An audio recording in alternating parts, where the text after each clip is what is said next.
What if Naruto got a new life? The Ultimate Multiverse Family. Part 3. Hidan dug and dug, throwing all kinds of objects out to his sides. Pieces of paper, fabric, old dolls, trucks, a basketball, a hat, 2 buckets, and a bedsheet all went flying.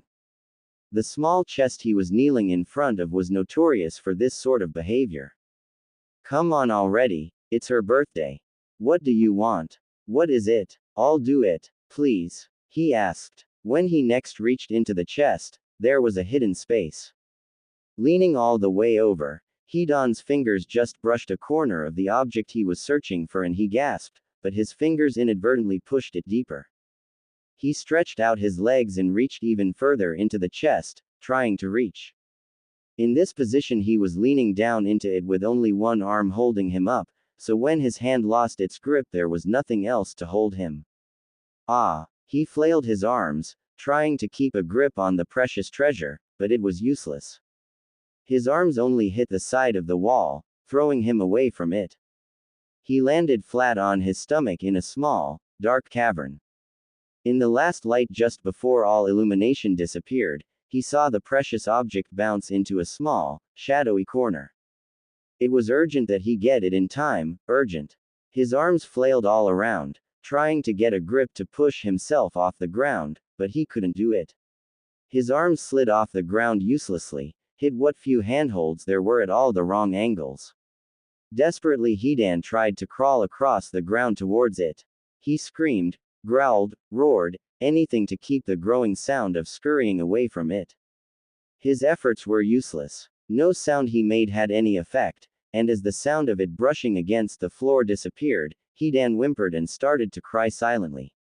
He would never be able to get it in time for her. It had bounced away, beyond his reach. Now she would be too. Just then his nails found purchase. It was water. He stabbed his fingers into the liquid surface, dragged himself forward until he could stand. A sound of rhythmic splashing came from the far side where the water issued from. He staggered forward, the water slipping from under him, dragging himself back to his feet the first few times but settling for a crawl the last half of the way. His left eye was nearly smashed near the bridge of his nose by some blunt object. He reached up and grasped the stem of his scythe. His grip faltered as he nearly blacked out from lack of air, but he gagged out the current mouthful of air and dragged in another by sheer willpower and pulled. Nothing. He tried to get up and pull it in various directions. It would barely tilt in response to his moving from side to side, but nothing else. The 2 longer blades rotated anxiously, splashing in the water. Their younger sibling was trapped, caught in a rock. It would not pull free. Hidan crawled up to the 3 blades and whispered his apologies to the 2 spinning ones, then pulled up. There was an agonized sound, and Hidan wept as he feared his apologies for destroying the smallest blade would prove necessary. The rock refused to let go, but the other 2 blades were able to reach it as the scythe tilted. They cut into the stone, stabbing deep, like 2 pinpricks in the sensitive tissue of a giant. As they moved back and forth through the material of the cave, it gave way, heaving away from these stabbing, needling objects. The young blade broke free as the rock split, and Hidan's hands slipped down the neck of the scythe as it pitched forward. He grabbed it again at the base of the stem where his eye had nearly bled, and pleaded for his life as the first of the sharp stones stabbed upward into his tailbone in a fireworks explosion of agony. For the first time ever, his pleading found reception, and he kept a grip of the scythe as his face was rubbed bleeding and nearly ground to paste through being pushed through the dirt and stones. He tilted upwards, and gained a bird's eye view of the countryside below, separated into neat little geometric shapes of different color, with no other details visible from this height. There was another agonized sound which cut off very quickly, and Hidan looked and saw the topmost blade wedged between 2 boulders. The boulders were themselves struggling to burst free from their kin, and this position could not be held for long. Just then a flash of white briefly appeared against the mountain below. Hidan struggled to catch more than a vague sense of motion against the white clouds before the scythe slipped. As he jerked forward and almost fell, the vague sense of motion resolved itself into a seagull. It carried against its matted a red frog, limply dangling and at risk of falling. Hidan's anger boiled over, and he threw his body into convulsions, swinging himself back and forth, until with a roar he let go and launched himself down at the bird. It whirled away, but his hands lashed out, grasping for the air, pulling him nearer through sheer force of desperation and fear until he grabbed securely the bird's left leg. It shrieked and dipped, and Hidan's guts were rearranged in their cavity while it fell. He held on, for above all it must not fall, the precious gift for. The scythe touched his side gently, leaving a trail of coolness in its wake. Hidan reached his left hand for the seagull's leg, but it wouldn't move. Nothing would. His eyes opened wide, and a field of colored clumps came into view. Was he low enough to see the individual trees? No, it was carpet. His left hand wouldn't move because he was trying to push it through a movable floor, turning himself onto his right side as he did so. The stem of the scythe met the floor and was pushed up, forcing the blades back again over the trail of coolness as they moved more to the center of his back. His right arm was somehow both tense and completely asleep, so he just fumbled it into position and leaned on it to look around. Kakuzu sat on the bed, watching and patiently waiting. Hidan met his gaze and stared back. Kakuzu blinked and looked at his phone, not interested in a wake-up game. The bright lighting shining off the leaves of the distant trees outside told Hidan all he needed to know about why Kakuzu grumbled under his breath as he looked. The older man put his phone away and looked down at Hidan again. "How does that thing stay on your back?" he inquired, raising an eyebrow. Hidan was a little mad from the sudden wake-up. "What thing?" he retorted. The scythe rested against his back, no longer cool but warm to match the rest of his body. Kakuzu figured he had time for pointing out the obvious later. "Never mind. Let's go. It's after 10. Hidan's unhappiness disappeared into a puff of smoke at that number. "Hey, I got some nice long sleep then." He got up off the carpet, brushed his arms off in case there was any dirt, and followed Kakuzu out the door. They met Konan in the kitchen. Something about the way her eyes changed when she glanced at him told Hidan her dreams had not been of the calm and fluffy sort. He didn't pick up any painful or angry sensations though, so he figured she was okay. Most of her attention stayed on Kakuzu, for he was the one in doubt. "What have you decided?" she asked, voice carefully neutral. Kakuzu narrowed his eyes. Her attempts to pretend he had some choice in the matter were pissing him off. His voice also carefully neutral, he replied, "Someone needs to look after this little idiot, and I don't exactly trust you with the job." "That is to be expected," she responded, with some relieved tone just barely audible in her voice. "How was your night, Hidan?" Hidan's face went blank for a few seconds while he tried to remember. Haltingly, he muttered, "I woke up from a dream where there was a present I needed to give you, for some event, and a little sky rat flew away with it, and I was buried but then on the side of a mountain somehow, and my hands kept slipping everywhere, like they always do. I think there was a treasure in a house, and maybe a fan in a pool of water. Or, I forgot everything else." Konan smiled. "You dream of doing kind things." Hidan grinned at her. "If I ever remember what the present was, I'll give it to you. Small enough for a winged vermin to carry has to be manageable, right?" "Perhaps." Konan decided that she'd best get down to the practical business, the part that would involve spending money. "You seem to be happy sleeping here, as am I.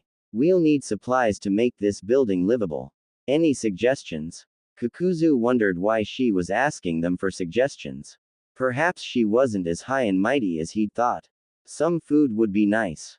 "That corner over there," he nodded to the right side of the kitchen where the cabinets ended, leaving an unoccupied corner, "needs a refrigerator in it." Hidan looked around but didn't see any space. He frowned. "What about ice pops? Summer's coming up, you know. We've gotta have somewhere to keep the ice pops." Kakuzu nodded, although he disagreed with Hidan's reasons. Konan motioned behind her to the adjacent room. "There is plenty of room in there for whatever you need. We only need one thing, and that's a freezer." Hidan wondered about her vagueness. Do they not have freezers where she comes from?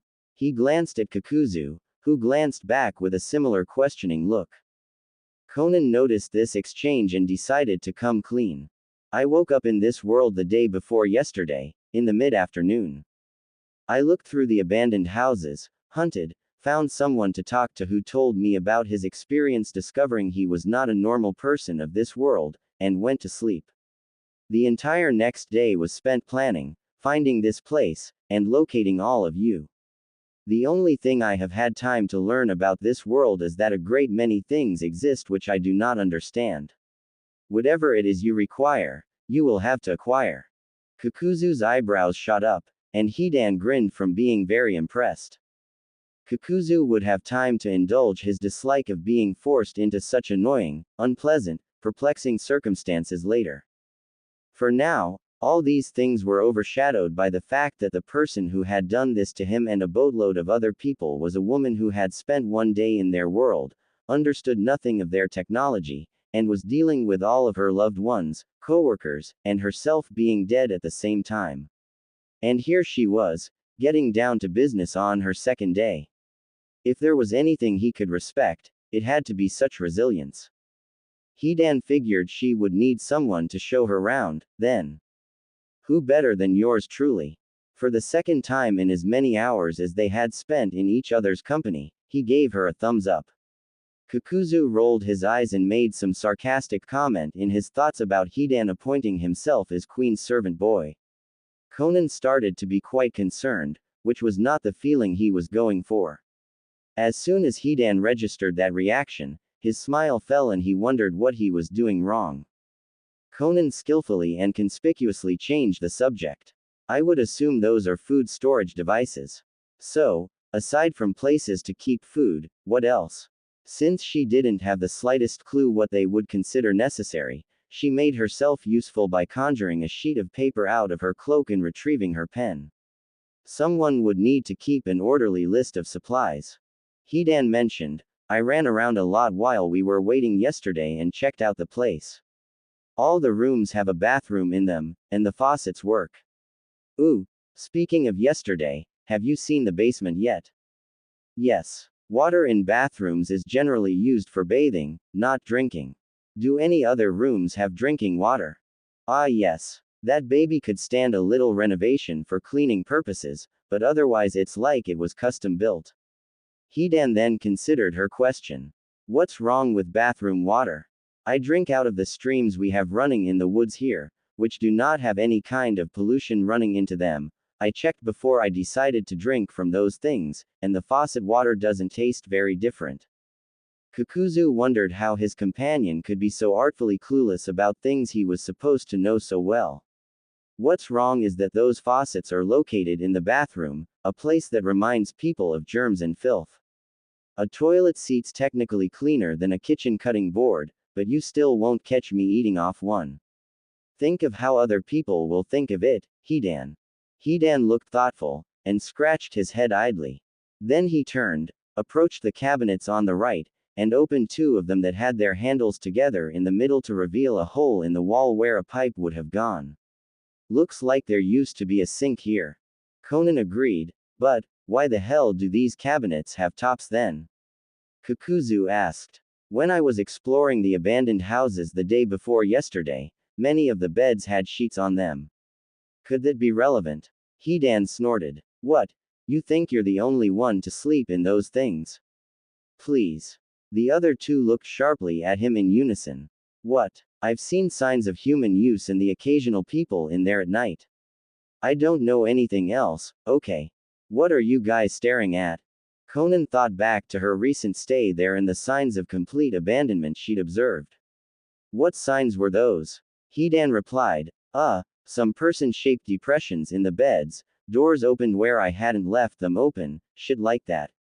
Wait, no, it was windows opened, the doors were closed. I think one time there was some sound from the basement. Conan immediately wrote something in very large size across the top of the paper. Hidan, you and I are as of right now assigned to exploration detail. You say you have already explored this entire building, and I have seen the bottom floor and basement, so this location can be confirmed safe. Every other building on this entire street must be checked, thoroughly, inside and out, by the both of us. You can detect people or other sentient beings easily, and I know what to look for as well as having some searching jutsu of my own. I'm classifying this as an urgent mission, to be completed in a week at most. Kakuzu facepalmed. Of all the things, after I agree to stay here for your ninja games, now we find out we're stuck between the town and a nest of nocturnal creepers. Perfect. There goes the neighborhood.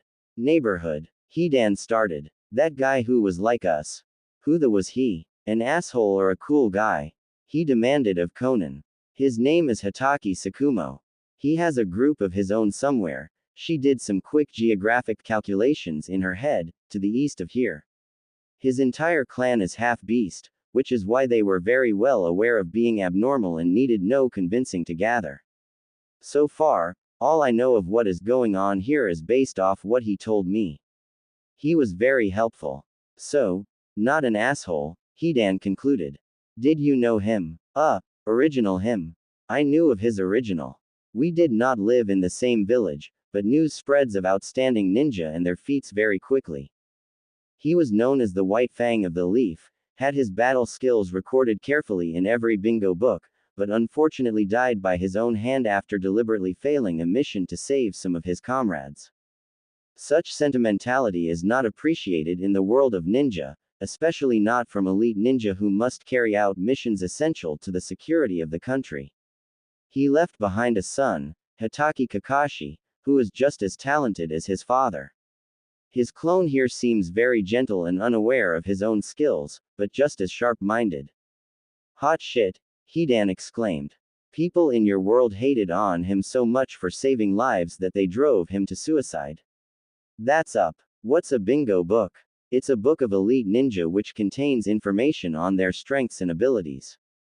Ninja recorded in the bingo book will fetch extreme gratitude for their death, and are usually wanted criminals and traitors with bounties on their heads, so it's open season for anyone powerful or stupid enough to think they can catch one.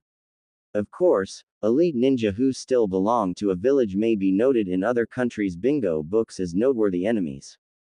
Wow. Shit. We, probably aren't going to do anything like that, because in this world that counts as all kinds of up, Hidan stated. He looked to Kakuzu for confirmation, and received it. I didn't think you would. Let us save that for the second week. We'll need time to gather everyone and get set up, if indeed everyone else chooses to stay, before we contact his group. I would expect a man of his abilities and so suited to what is considered appropriate in this world to be placed highly, so most likely the rest of his group can be counted as allies. She stopped writing in mid-stroke. Wait, that doesn't make any sense. Kakuzu sighed. With encouraging elbowing from Hidan, he muttered, seems it's time for me to give up the act. Orienting his body fully towards her, Kakuzu allowed himself to show great interest in the portions of his face that were visible. What other mysteries are there? He asked, audibly eager to hear more. Crap, swore a voice from outside. It was Kisame. He poked his head around the doorway. There was no smell of fish to most people's noses. Hidan's was more attuned to such things. He must have taken some time to freshen up this morning. What has this lady done to you, Kakuzu? Told us some cool shit that she hasn't told you yet, because you took forever to get here, that's what, Hidan gloated. Wanna know what it was? Maybe, just maybe, we could make time later to tell you. Hidan, it is the weekend, came Itachi's voice from the other side of Kisame. He stepped into view likewise wearing nicer, but sturdier looking clothes. We have no jobs to go to, and at least 2 days worth of time to listen to her and consider our options. More, if we should decide to stay. You have nothing to be gloating about yet. Hidan bristled and stuck his tongue out at that. Perhaps I should wait, Conan decided. My apologies, Itachi, Kisame. I was originally discussing our living expenses with these two, but got sidetracked onto topics of general interest. It would be better to wait until everyone is here, and have a meeting. Did you pass anyone else coming in this direction? Itachi shook his head. I am on a first-name basis with the people I directed you to, but not on a know where they live basis. Nor do I know what vehicles they drive, aside from that Sasori drives a motorcycle. I saw no unusual vehicles or motorcycles. And I didn't see any people with unusual hair colors inside any of the vehicles we passed, Kisame offered, as he had been the passenger this time. Well, if there are mysteries to be discussed, they'd better not wait around. It's past 10 in the morning already. Hopefully so. Conan picked up the list she had been writing on and made a note of what she had realized.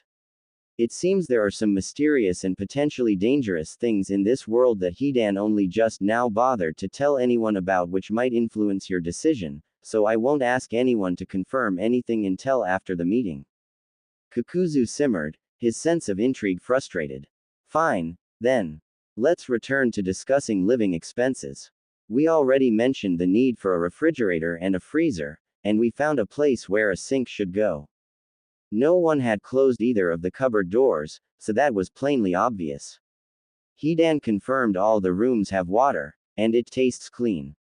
Food, water, he didn't mention any structural problems. Kakuzu knew that was not the same as not having seen any and narrowed his eyes at Hidan. Did you see any problems, Hidan, aside from that missing corner of the roof? Hidan put on his offended face. I was the first to decide to sleep here, asshole. You think I would leave out details like that in a place I'm going to be using for shelter? Off. No, I did not see anything dangerous looking. If there should be anything dangerous looking, I'm not a trained architect and have less experience living in houses than other people, so I can't be blamed for not having seen it. Face. I'm pretty sure your experience living in houses is zero, Hidan, so I'm actually going to agree with you there. Someone who is a trained architect should be looking at that corner post haste. Kisame sighed and looked around. Problem with that is none of us are trained architects. Sasori's the closest thing, and he might be able to tell if water's likely to leak through or something like that, but he works with metal, not wood or plaster, whatever a roof's made of. How the hell would we explain this to any architect we hired? I wouldn't expect Sasori to know nothing about the properties of wood, Conan murmured. Seeing everyone else's attention, she added, but of course all of that would be learned knowledge, the sort you lack, and your life experience seems to be translated in spirit at best. Of course an actual architect should be hired. Or we could just seal off the Hidan grumbled resentfully. If hiring someone's going to be that much bother before we can get to the cool shit, we should just ask if there's any kind of stone sprouting jutsu or something that can cover the whole place up. He turned to Conan. Is there any kind of stone sprouting jutsu that can cover the corner area so nothing'll leak? Conan stared blankly. She had not expected to be asked about jutsu this early, and for such civilian reasons. She scrambled to come up with something. If some emergency cover can be erected in case of rain, I know Kakuzu is capable of using Earth-style techniques. I should be able to teach him the basics of how jutsus work and how to perform them, and he may be able to figure out from there a technique that can do what you ask. I do not know of any specific technique, but that should be possible. Deidara could use his clay techniques to create a giant blanket or such in the meantime. It felt so very odd to be thinking of how techniques could be used to fix a building instead of destroy it. Hidan clapped his hands. Sounds fantastic. Alright, now, since I'm more than a pretty shirtless dude, I've got some ideas for the training room that I came up with last night. This time the pride radiated from him instead of the other way around. Kisame and Itachi entered the kitchen and found places to lean while they listened. Itachi found one first and asked, "What is your idea?" Hidan rubbed his hands together and failed to suppress a grin. My idea is a room where you can punch everything and they keep coming back for more punching. Out of respect, Kisame tried not to sigh noticeably. That's a nice idea. He fooled no one. Hidan snapped. It is, I swear it. So you hang up a bunch of heavy bags, but not too heavy, or else they won't swing much, so they hang to around chest height, in maybe an X shape. That sounds good. and you go to the one in the middle and you punch it and it swings around and hits another bag and you punch that one when it swings towards ya and then it makes another one start swinging and all the bags end up swinging around in every direction so you have to punch everything or get hit and have to drop out. He looked around excitedly to see how this explanation resonated. Everyone looked like they were actually thinking about it. That was good. I am a genius, I am. When he turned to see how Conan was taking it, his face broke out in all directions. She was smiling at him. That sounds like a very good idea. It would require comparatively light bags, but ninjas are expected to be swift on their feet more than physically strong, so that is not a downside.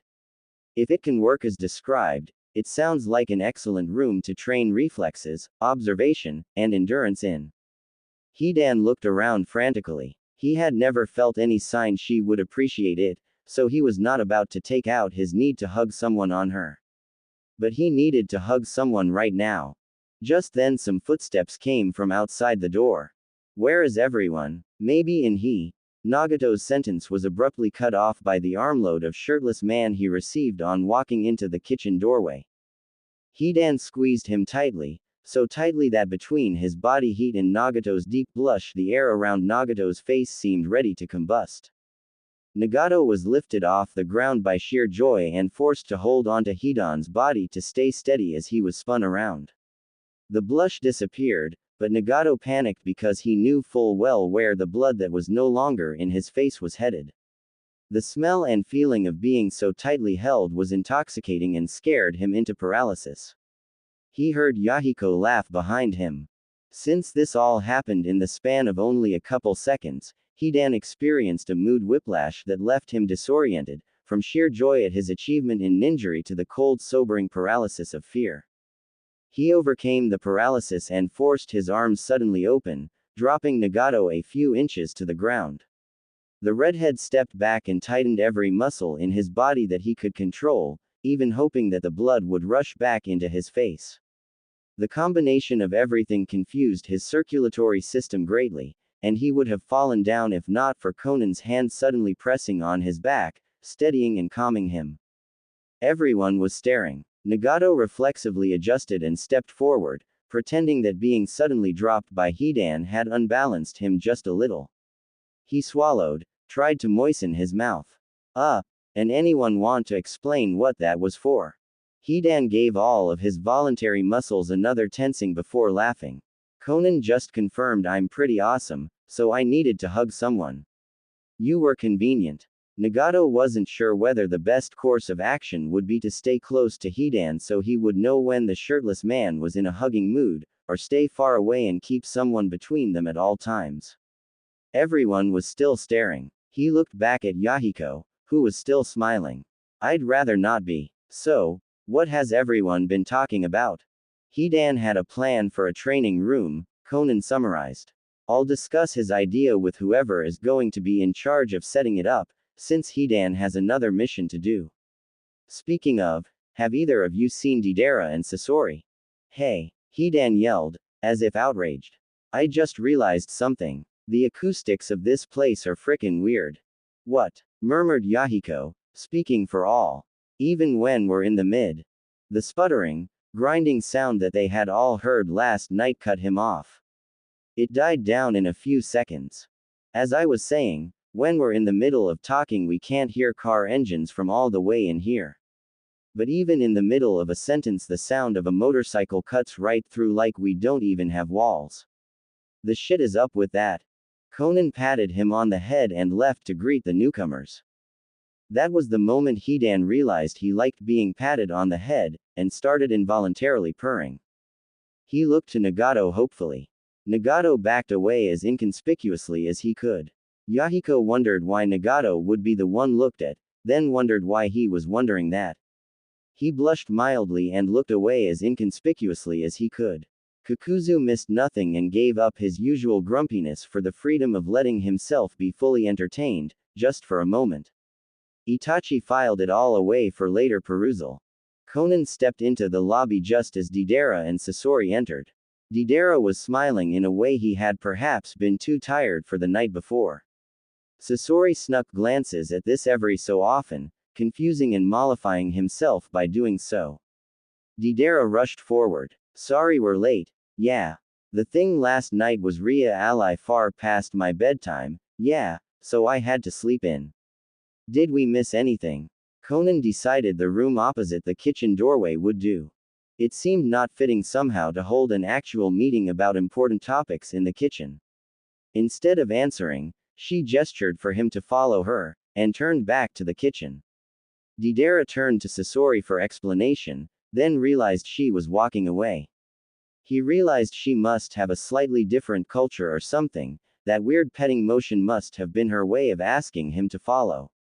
He ran a few steps to catch up, Sasori doing likewise as he caught on. Conan stopped in the doorway and addressed everyone, interrupting Hidan's purring. I do not wish to hold such a lengthy and, I suspect, very important meeting in the kitchen. The material there is to talk about, let's talk about it somewhere else. Hidan's ears perked up as much as they were able to. The sunroom. Conan looked at him blankly, so he pointed out the doorway in the direction of the room opposite. Her eyes got a strange expression, and she nodded. With this many people around, it was hard to tell if a subtle influence even existed, but he thought some bittersweet combination of feelings might have crossed the space between them. He wondered why, as they filed out of the kitchen and into the room opposite, Conan shutting the door behind her. At this time of day, the sunroom did not have any sun shining in it. That was good news. There were no seats aside from a neglected stuffed chair in a corner. That was bad news. The floor was carpeted in a thick, soft layer which solved everything. Hidan and Conan went to the middle of the floor and sat near each other, legs folded beneath themselves. He smiled up at everyone else, questioning why they were standing, so they moved around the floor to form a rough circle and sat cross-legged. Dei was reminded of kindergarten. He wondered what lessons they would receive. General. Conan pulled out the paper she had been making plans on. All right. As Kisame and Itachi know, this meeting was planned in response to a discussion with Hidan and Kakuzu that went off track from supplies to mysteries and possible dangers. I don't want to do everything, so would one of you please summarize? Hidan squeaked. Called it. Okay. So, the sink. We found a place where the sink should go in the kitchen, and it didn't make any sense because the cabinets there still had tops. So we were wondering what was up with that, and Conan mentioned she'd seen some other funny things while she was going through the abandoned houses the day before yesterday, which is apparently the day she got here. She'd seen sheets on the beds, and didn't know why. I knew why, so I told her it was because people use those beds. Well, maybe not people exactly. I've never caught human scent even from a fresh depression, or any scent really except for sometimes blood, but I've seen occasional glimpses of them sneaking around at night, so they're at least human looking for sure. I also mentioned windows and doors being opened and closed and hearing a noise from the basement one time. Basement noises must indicate bad things where she comes from, because she immediately assigned the both of us, me and her I mean, to check out all the other buildings on this street. Kakuzu said something to remind of me of something she'd mentioned earlier, which was that she met some guy who was like us, with weird abilities and not trustable memories and shit. She told us about that guy, who is friendly and like a werewolf and shit, and then got a funny look on her face, and that's where Kisame broke in, so we stopped. Did I miss anything? No, but he had done something equally bad. Quick as a lightning bolt, a scenario flashed through Conan's mind in which she called him out on this right now. She decided the outcome of such a scenario would be bad. There was a time for taking a hammer to someone's sense of reality, and that time was only when necessary. She began to contemplate how slowly she should introduce certain concepts to the rest of the group. In the meantime, Hidan would definitely need to be given some standing orders. That would be best saved for after the meeting. No, everything I recall discussing was there. Technically true responses are the best kind of responses. Does anyone require more clarification? Nagato's eye suddenly widened, and she could be pretty sure that if he'd had more color in his skin to begin with, he would have paled visibly. His mouth opened as if with a sudden exclamation of horror. But then his eye regained focus, and he closed his mouth and looked down. The long-haired redhead seemed to have decided whatever his reaction was a bad idea. Yahiko seemed slightly confused at what little he could see of a change in Nagato's posture. Nobody else seemed to have noticed, caught up as they were. Conan decided to have Hidan question her brother's clone after the meeting. "Excuse me," a skeptical voice called. Sasori's glare surprised everyone. Even Deidara, who had seen an occasional glare from Sasori in defense of him, was startled. For one thing, there was no threat to Deidara or anything else Sasori usually cared about. For another, this glare was different. There were no fragile glass walls of simple denial to be found here. He sat calm, collected, hands relaxed in his lap, and absolutely ready to walk out without a moment's glance. "I don't believe in werewolves." Conan met his expression of resistance and decided to do something very risky. A leader's job was to project confidence. However, she was not yet a leader, and had the beginnings of a creeping suspicion that she might never be. So she caved. "That is perfectly fine. You don't need to believe in werewolves." "Huh." Hidan was thrown. "But you said earlier that Tsukumo was a half-wolf," Conan explained as if to a 5-year-old. "A half-wolf and a werewolf are different, a fact he made very clear to me at the time. And that is irrelevant, anyway. My purpose here is to pass on what I know in the hopes that there is some use for it in this world. Dealing with any other fantastic elements this world may have is not a top priority. When Tsukumo is contacted as a potential ally, which will be after we have achieved some group coherency, it will be because he was a good shinobi and nothing more. I am a shinobi. You are not. This gap must be closed. Do not talk about his species again until everyone here is comfortable being a ninja." Sasori resumed his usual blank expression and stayed seated. Kakuzu was disappointed in a small part of him which he immediately chastised for being infantile and childish. The rest of him knew that was the smartest decision to make. He'd lived long enough. He could wait longer still for the rest to come out. Meanwhile Deidara was relieved of a fear he didn't know he'd had, that she might repeat yesterday's smashing of his sense of reality. Most people gathered were. Nagato decided to keep what he'd thought of to himself. He held enough secrets. What was one more? Hidan was no longer puzzled. "Oh, right, they don't like crazy shit as much as I do. I need to remember important shit like that better." He dug his thumbnails into the flesh of his first fingers just enough to produce a little pain to seal that with. "I'm gonna remember. Promise?" Kisame asked. "So, you and him are just going to make sure we won't get hurt by any odd business in the meantime?" "Correct. Just checking." His shoulders relaxed somewhat. "What did I interrupt? If it's not connected to anything too far out there, that is." Conan did not think it was. "It is not, as far as I know. I had merely realized something that did not make sense about Tsukumo's being cloned in this world. It's only the sort of mystery I gathered you all for in the first place." She glanced at the notes. "You interrupted after I realized, but before I could explain that I have no idea why Tsukumo is here in the first place." "What? You said yesterday that something happened after people in your world died." "I would assume that mean he's here because his original died," Kisame muttered. "Yes, but this hasn't always happened. Otherwise this portion of this world would be overrun by shinobi and there would be an entrenched ninja culture by now. According to Tsukumo, the members of his group with the longest awareness of being unusual have been aware of their situation for about the past year and a half.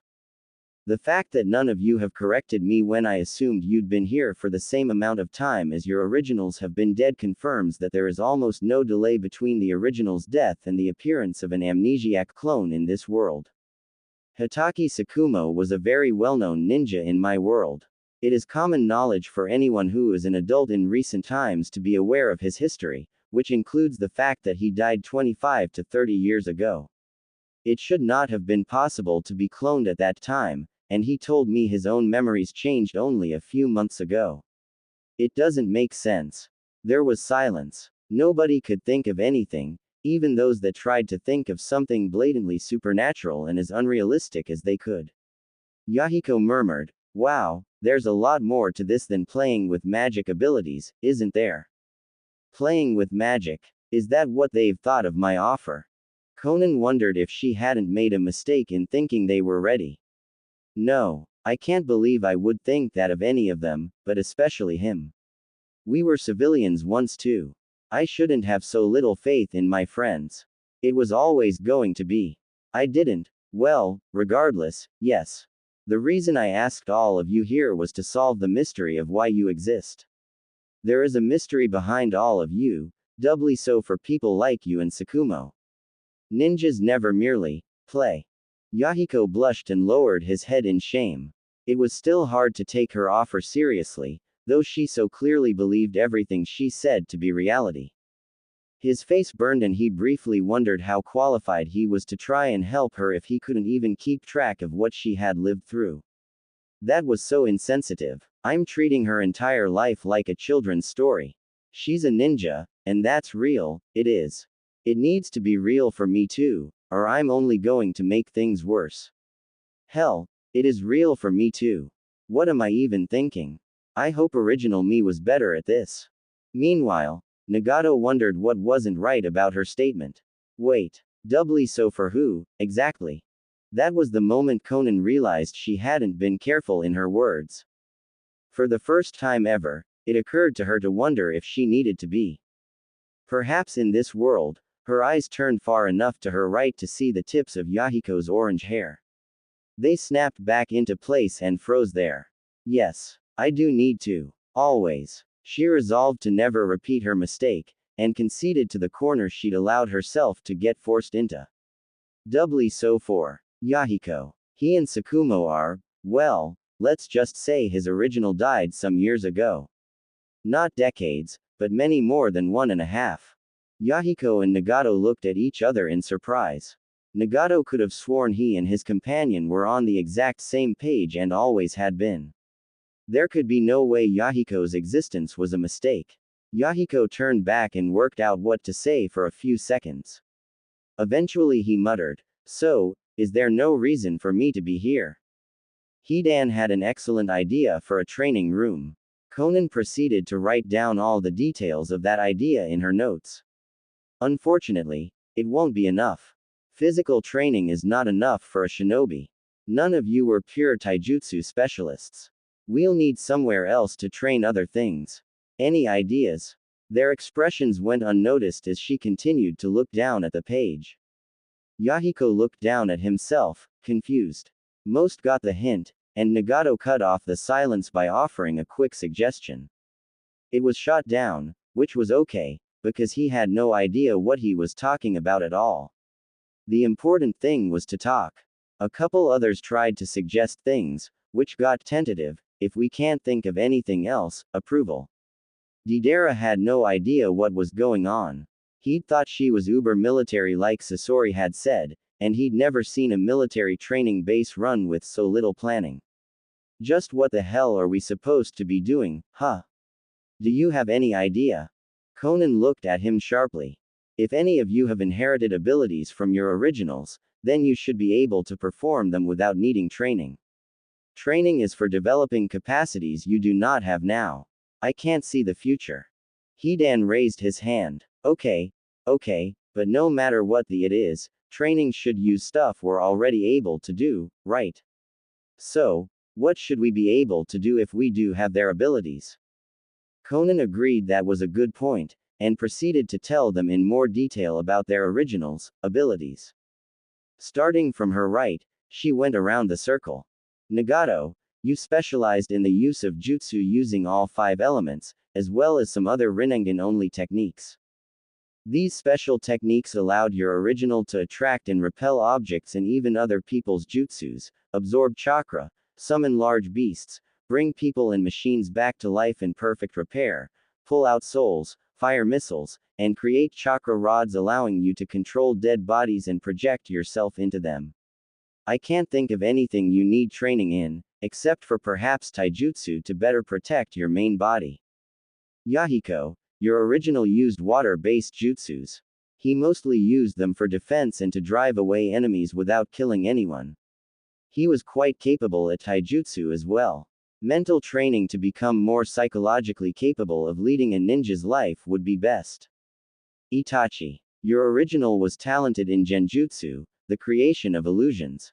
He could overwhelm the enemy's chakra and trap them in an illusion with only one finger. In addition, he used fire-style jutsu, could use his Sharingan for excellent taijutsu, and used strategy well. Kisame. Your original was a talented swordsman who used Samahata's chakra-consuming qualities well against enemy techniques, and also used water-style jutsu. I believe he could also summon sharks. Sasori. Your original was an elite puppet master, one of the very best in the 5 nations. You even took out the 3rd cage before joining the Akatsuki, which is quite an accomplishment considering cages are usually the strongest ninja in their entire village.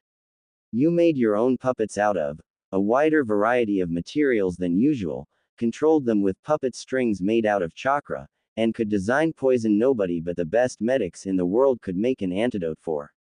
Puppet masters tend to devote themselves entirely to such an art, so that was all.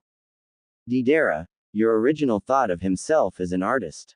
This was because he had a fascination with explosions bordering on creepy.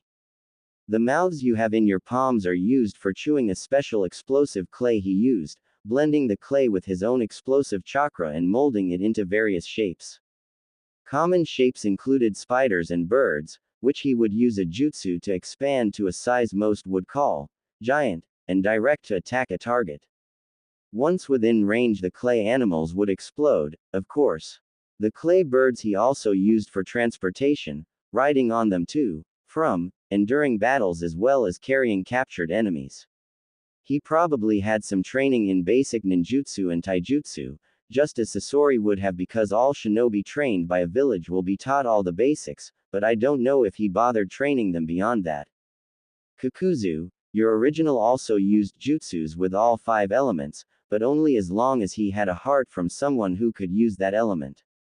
He used the 5 hearts technique to take hearts from his enemies and use them, greatly increasing his durability. Your stitches are there because the interior of your body is filled with tentacle-like things, which can be fully let out of your body to rampage as beasts of 4 elements, each of them having a heart of course. Even without 5 hearts, he could still stitch people together, undo all stitches on his arms and send them long distances, etc. Taijutsu was good as well. He did not use any genjutsu. And, Hidan. I already explained to you your abilities last night, which consisted of a technique that would drive you insane if you used it because you are too different from your original, immortality, and training with your scythe. It's not much of a loss, that technique wasn't very useful in battle anyway. He only used it because his religion mandated it. That raises questions about what techniques he used before becoming a Jushinist, as the fact is that he was quite successful before joining the Akatsuki, and in ways that the ritual could not possibly have allowed. I don't know enough about him to say for certain what those techniques were, but his fascination with bladed weapons suggests you might want to try using those. Nothing I've seen or heard suggests he used any jutsu besides the ritual. The use of weapons is probably his only notable skill, and perhaps other forms of taijutsu. If it's any consolation, he could use the scythe for both short and medium range combat, by attaching a rope to it and throwing it. He was actually very good at that. Conan looked around everywhere except to her immediate right and observed how they were taking this. Most had their mouths hanging open, or in Kakuzu's case eyebrows raised. Deidara looked pale. Out of her peripheral vision, Yahiko looked red and Nagato seemed to have his head down, looking at his hands. Deidara was now sweating. Hidan was glaring at her. What had she done to warrant that? Deidara was trembling. Sasori seemed disappointed, then concerned. He turned and put his hand on Dei's shoulder. The blonde took a deep breath and curled tighter around himself. Everybody noticed this, and he lowered his gaze as far down as he could. That didn't keep anyone from seeing tears. Conan froze. She had never expected this reaction. Why was Deidara acting this way? Seeing motion to her left, she turned. Hidan was wavering unsteadily and looking pale, while clutching his stomach. After blinking sweat out of his eyes, he noticed her attention and beckoned her using a hand gesture that vaguely resembled a "come here" gesture turned upside down and backwards. Nonetheless, she recognized it and shuffled closer so he could lean on her shoulder and whisper in her ear. After a brief shiver, Hidan whispered to her that he felt nauseous, but not the kind from being sick. It felt like there was something liquid all over him, and the squeezing feeling in his guts felt like guilt. He also mentioned wanting to cry, but seemed frustrated. She looked at his face as he squeezed it, but nothing came. Hidan fell completely silent and looked away from her. Conan touched his shoulder. Hidan tightened his shoulders a little and mumbled, "No, it's just, there's no reason to. You don't even, just leave me alone."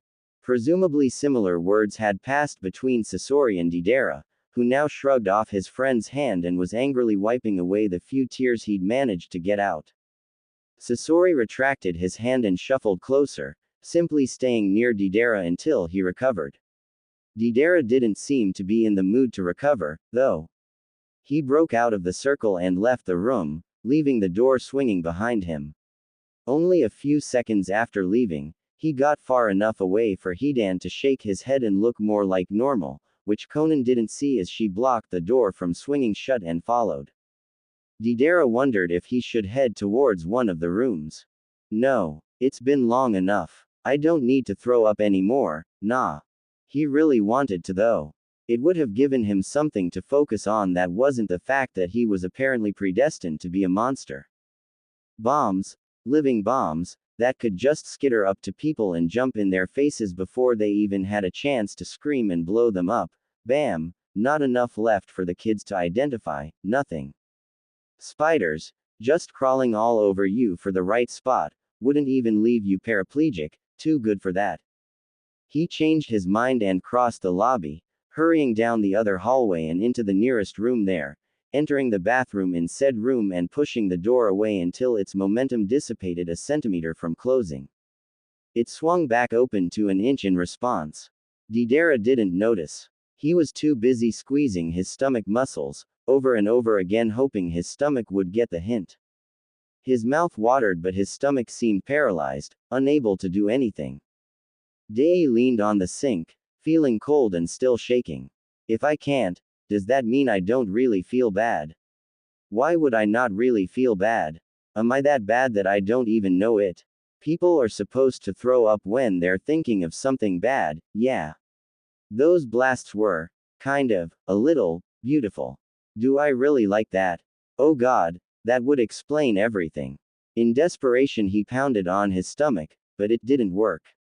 He just hurt now. It felt better. The door swung open all the way. Deidara lurched forward out of its path, but didn't utter a word. Conan stepped to his side. She did not try to touch him, but simply looked at him, then to the empty toilet. Without a sound she went behind him to the sink, where a cup was provided. She filled it with water from the faucet. Then she walked around him and offered it. Deidara wondered what she could possibly think she could do, and looked up. The look in her eyes was trustworthy, so he took the cup and drank it. It tasted bland. The squeezing of his esophagus echoed all the way down his digestive tract. All at once he understood, and seeing him understand, Conan retreated to sit on the edge of the bathtub. The first didn't do it, so he refilled the cup and drank it again. Then again. After the third time the message got through, and it proved very fortunate that the sink was right next to the toilet. Deidara wondered if he was going to die of suffocation, but just as stars began to cross his vision the cramped shaking of his abdomen subsided. He got his arms behind him before he could fall down and managed to crawl backwards enough to lean against the wall. He allowed his eyes to close for a second, then panicked against the possibility of them staying there like they wanted to and leaving him to wake up in a nice comfy bed where people would want to make him feel all better. He pried his eyes open, back to the too bright bathroom and the cracked plaster behind his head and his left shoulder pushed too far forward by the sink. Absorbing all the too bright light like a shadow, Conan sat across from him, still looking with a faraway look in her eyes. Deidara wondered if he could reach any toilet paper from this position to clean himself with. That's stupid. Why? Why would I even think of that now, huh? So shallow. He exerted some effort to wipe his mouth with a sleeve instead, and uttered a high-pitched squeak. He tried again, and spoke. How many people have you killed? Conan disregarded the formalities and answered the question he really wanted to know. You did not enjoy it, and you have not enjoyed it at any time since, Deidara. He gaped. But the blasts were kind of awesome. A personality like yours would always like impressive, loud things. That is at the core. The consequences of such things are a different matter. Little children only enjoy their actions, not all the consequences of them. Whether or not they still act like that as they grow depends on what they learn about the consequences and what they decide. You have no shared memories. You have no shared decisions. He had nothing to say to that. But did it even matter? He hadn't been a little child. Had she? What about you? Conan looked down somewhere to her left, thinking of what to say.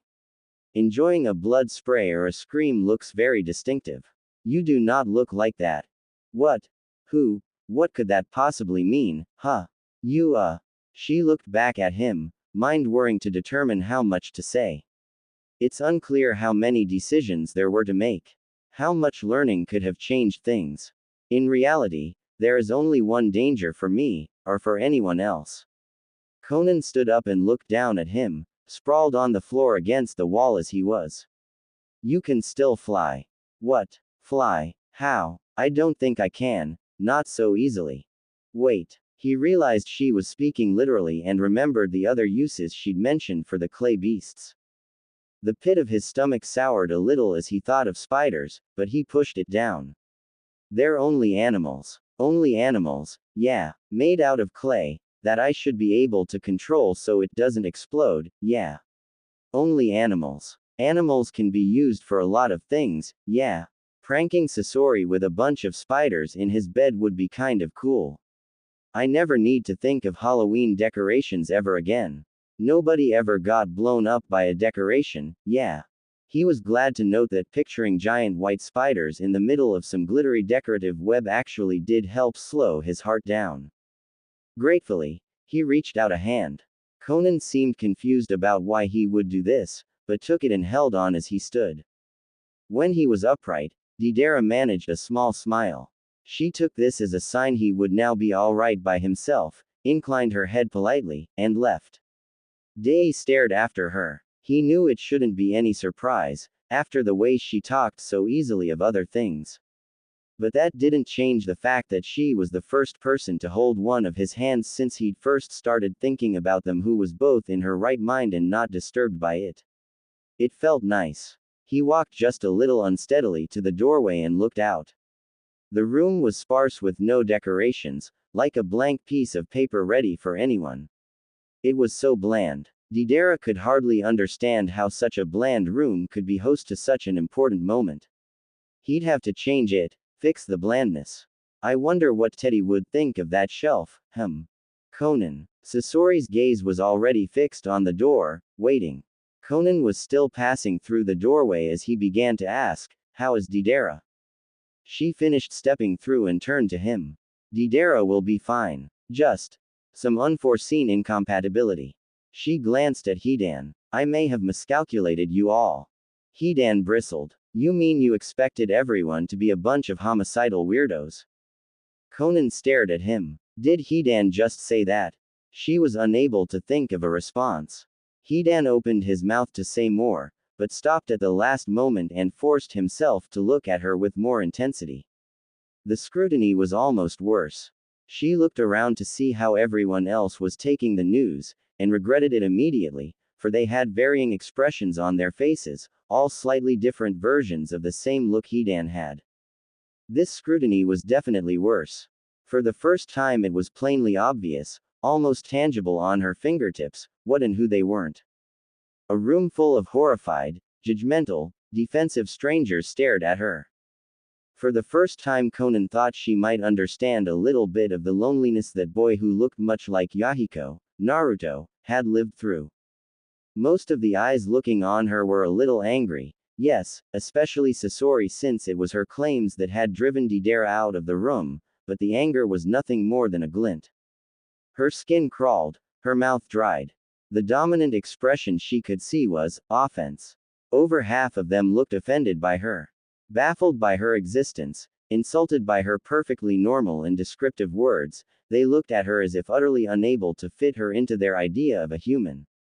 Several of them looked fearful. But she had never hurt them. Not intentionally. Not to cause harm, to help. But it was more than clear that in this moment, no one saw her existence as helpful. Somehow, as she tried not to shrink away and wondered what she could do or say to prove her intention, it got even worse. The remaining less than half who had not taken her words with horror looked at her with eyes filled with pity, instead. Pity? For me. Because I missed something. I didn't know better. What do they think I am? I hate being pitied. Bastards. Cut them down. Defend. The desire to kill overcame her. The blazing hot feeling speared through all her insides, urging her to let it escape, to show them how utterly strong and pitiless she truly was. She was horrified. Conan could not think, could not do anything except stay still, stay silent in the hopes that none of them had noticed. Because the truth was, they were right to look at her this way. Was she human? She could not remember what being human meant. Jiraiya sensei had something about that a long time ago, but she had helped kill him. I killed my own teacher, almost surrogate father. I didn't think much of it. Without thinking now, she turned to Hidan. He had been angry before, but she could see traces of pity in his eyes now. She didn't even know how she knew what pity looked like in his eyes. He looked in her eyes, trying to figure out what she was. But hadn't he always known what she was? What did I do? No one was willing to step forward and give her an answer. Maybe I didn't do anything.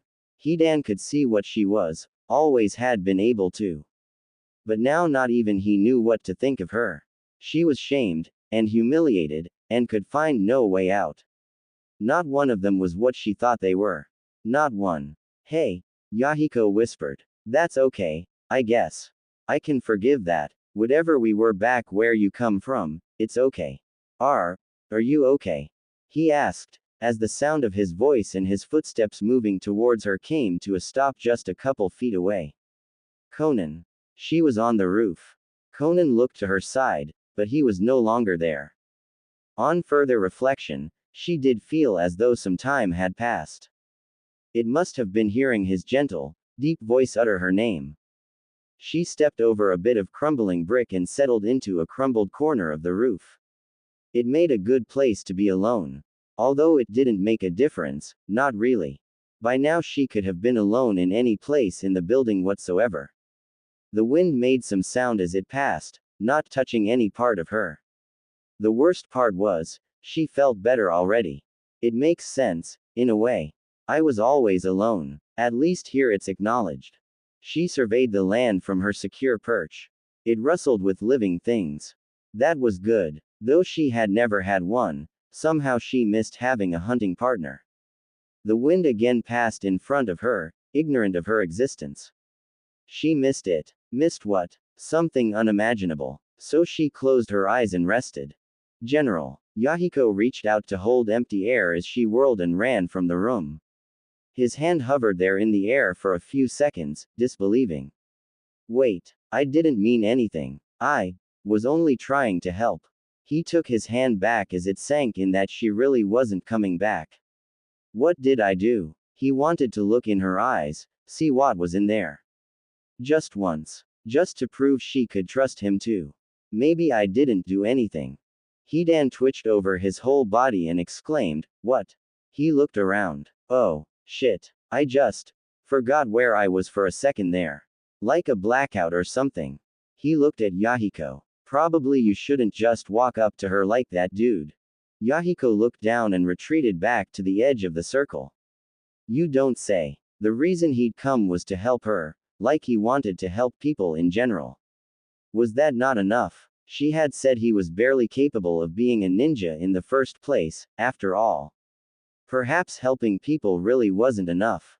Hidan shut his eyes tight, tried to sort himself out. It was so hard, with so many people around. Even locating himself was impossible. He grew frustrated. Okay, that was it. She didn't. That felt just way too shitty to put up with, all you assholes staring like that. Are we? No, no, is she like some kind of monster or something? There was that. Nagato stammered. Well, it wasn't her, exactly. It was just that. All we asked for was what abilities we had as ninjas and what we were capable of. That's all we asked for, and instead she told us how we used to kill people and how good we were at it. He looked at his hands again. I get that ninjas are a kind of person that fights, but I don't want to pull out souls or anything. Firing missiles. I thought, when she said we used to be ninjas, that it would be something. He looked around and gestured helplessly. Something a little more like that trick she did with the paper butterflies. Which sounds really dumb now that I say it, actually. Perhaps that was all she had to share, Itachi murmured. Kisame shook his head. No, she did tell us what our originals were like in the process. Enemy this, enemy that. Even I don't think of the world like that. It was like she was using that word to mean everyone that's not us. Who does she think of as an enemy? Are we close to being on that list? Hidan shook his head, still trying to get himself in order. No, I didn't get any weird signals or anything while she was talking, just some other shit. Maybe thinking like that is just normal where she comes from. Sasori's tone of voice was even, level, a proclamation of undiluted truth. I don't want to become any more like a world where that's normal. I won't let anyone put up with that. He had nothing more to say beyond that. Everyone who mattered knew that he fixed things. Built things. It was a waste to him to do otherwise. And of course Deidara didn't need any more stress in his life. Sasori heard his own voice from years ago echo with advice just as wise as it had always been. Kakuzu leaned back against the wall. If my opinion matters to any of you kids, I'd like to point out that I don't disagree with what she said. He looked up to meet everyone else's gaze. It is accurate to say that people always have a motive for what they do. In our world, it's only to get your money or your vote. In her world, it's to kill you. I dislike the gruesomeness of that, but the concept is the same. There really isn't much difference to be horrified about. It only seems like it. Yahiko looked up at him with a desperate tone in his voice. No, that's not true. Kakuzu did not think this was the time to let children down gently. My point proven. Even for the defense of his friend, Nagato's words failed him. He looked between Yahiko and Kakuzu. He doesn't get to say things like that. Not to Yahiko. Anger rose in him. You know what? I don't give. Yahiko turned in shock. Nagato continued, heedless. My original could be anything. He could be firing ICBMs, kidnapping the last rhinos for his collection, pulling out souls left, right and center. I don't give a. I didn't come here to do anything like that. I'm not going to do anything like that, and neither is Yahiko. Keep nattering on if you want to, but we came here to make a woman who couldn't even look at us without pain feel just a little better, and that's what we're going to do. He turned to Yahiko, unstoppable. That is how she looked at us. I saw it while you were looking at the paper. I didn't want her to look like that. I'm going to look for her. Well, it probably is a bad idea, but come anyway. Just get out of here. Hidan piped up. Count me in. I'm all about people who need someone to talk to. That's my literal job. Itachi frowned and opened his eyes. He was done thinking. I believe most of us are overreacting. She did tell us what we might be capable of. She never said we must use these abilities for the same reasons our originals did. I think we are free to make our own choices. Sasori's eyes moved to the left to look at him. Yes, blowing up people with spiders is a highly adaptable talent that can be used for all manner of things that definitely won't get us in trouble with every law enforcement agency there is. Itachi looked puzzled. You have even less of a case than Nagato does. Missiles, for example, cannot be used for anything but death and destruction. However, Deidara's power is to make semi-living, useful beings out of nothing more than clay. It's his own explosive chakra. Most likely he could choose when or if to detonate them.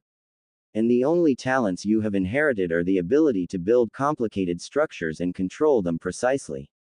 Explain to me how your original sins mean that you can only choose to use that for evil. Sasori's eyes moved away from Itachi's face. I'm going to go find Deidara. With that, he left. Kisame looked sideways at Itachi. These aren't just abilities she asked us to learn about, Itachi. This is a thing she asked us to be. Conan seems pretty determined that we be ninjas and learn more about what that means. If this is what it means to be a ninja. Itachi nodded. I understand what you mean, and I agree with you. But perhaps we shouldn't be so hasty. If that is what she demands, it is unfortunate. But I don't think she is that unreasonable. She did admit she has misestimated what we are capable of. Let's have a discussion about what can be expected of us and what can't first. I would still like to learn what illusions can be used for. Nagato had been following Itachi's arguments with rising hope.